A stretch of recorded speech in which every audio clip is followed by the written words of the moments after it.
Okay, our race runner-up and our top Sunoco Rookie of the Year contender, and just another strong showing here for the number 42 Target Chevrolet is Kyle Larson. Kyle, it just seems like that there at the end of the race, all of a sudden you show up. And, of course, that's where you want to be at the end of the race. But just talk about another very, very good showing. Just talk about how that's all coming around now for you.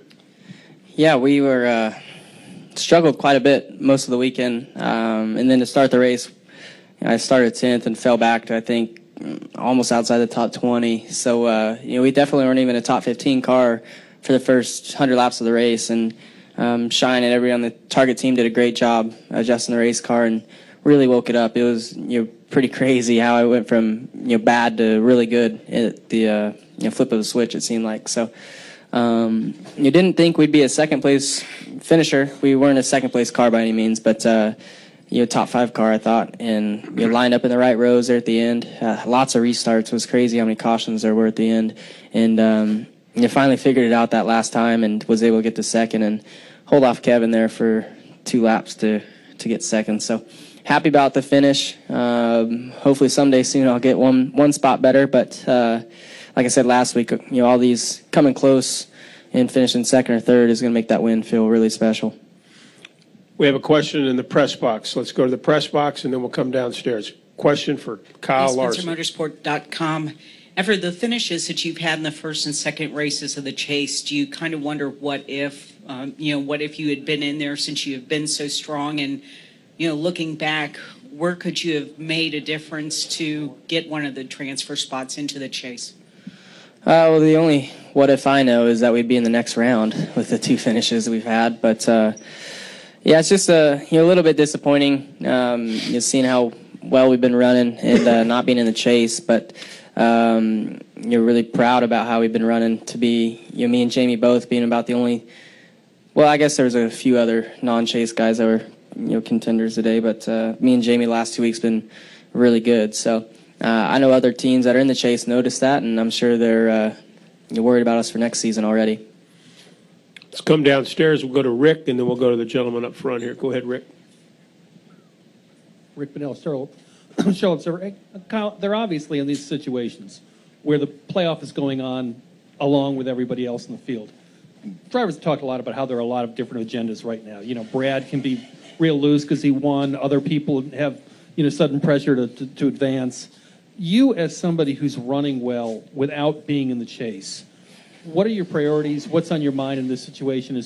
Does anything change because you're in the midst of a bunch of people running chase races?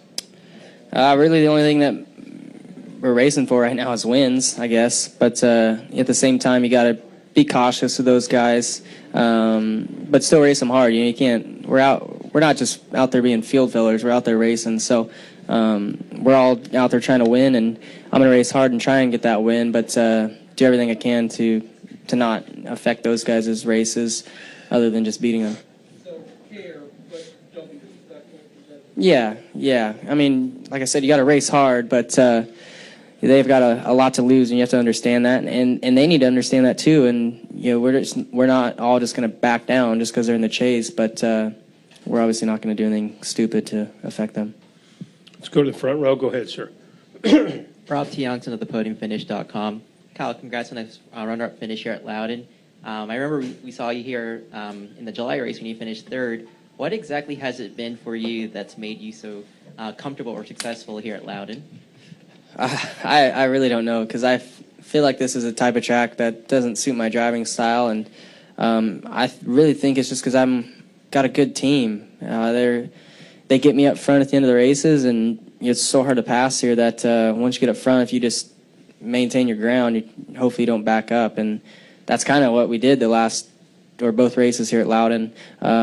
Was do some pit strategy things the first race to get up front and stayed there the whole race, and then this race once all the cautions started happening, we just missed the wrecks and would line up in the right rows and get to the front, and then the 55 had to pit in front of us for fuel, and we were kind of gambling, I guess, but the cautions worked out. But yeah, I don't know. This place I don't feel like suits me, but my stats here, this is probably my best track for my stats.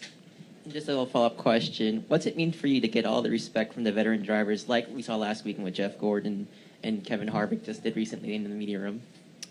Oh, yeah, that's cool. I didn't know Kevin talked about me. But, yeah, I mean, it means a lot. And I think it means a lot to them to see a rookie that can battle with them up front each and every week. And you race them hard, but race them clean. So just got to keep doing the same things I've been doing, but hopefully start winning races. Let's go back upstairs to the press box. Another question for Kyle Larson. Kyle, looking at the results here, the past 2 races in the chase, obviously Penske's flexing its muscle here. What concerns do you guys have about being able to catch up to them as the chase wears on? And now that both their drivers have advanced, how much more pressure to put on the rest of the field? Well, I don't think it's. I'm sure it puts pressure on the chase guys. I haven't really thought about it because I'm not in the chase, but hopefully somebody with a Chevy can beat those guys. They're really fast, and they've been fast all season long. They've had a shot to win a lot of races, and now it seems like they've been getting it done quite a bit. So it's cool to see how well they're doing, but hopefully, like I said, hopefully somebody in a Chevy can start beating them and hopefully go win the championship at Homestead. Anybody else for Kyle Larson? Right here. Alex Hall, New Hampshire Union Leader.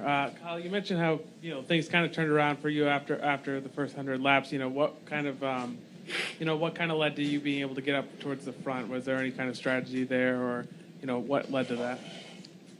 Yeah, I mean, like I said, we weren't very good the first 100, and then my crew chief and engineers, I'm sure they got together and decided on what adjustments to make to the car. I don't even really remember what adjustments they were, but seemed like from that point on we were really good.